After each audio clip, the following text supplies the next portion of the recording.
Welcome to HomeSite. This is the tutorial for network configuration. To change the network settings of your smart camera, navigate to Apps, Settings, then click Network. From here, if you have an Ethernet connected to your camera, it will say Ethernet detected and your configuration is complete. If you would like to use Wi-Fi, first make sure the Ethernet is disconnected from your camera before entering network setup. From the Wi-Fi settings screen, one of the choices you have to configure your network is by scanning for available networks. Pick your desired network, enter the network password if there is one, and click Connect.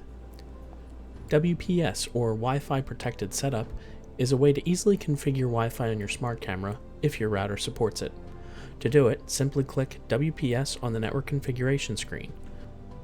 When you see the WPS scan has started, go find and click the WPS button on your router and the configuration will complete automatically.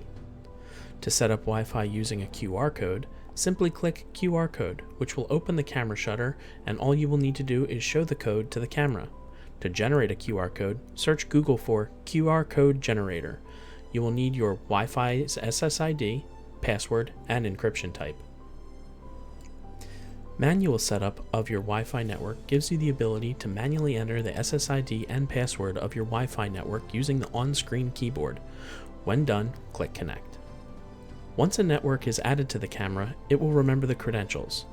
If for any reason you would like to clear the list of remembered networks, all you need to do is click the Forget Network button, which will wipe all saved networks from the camera's memory.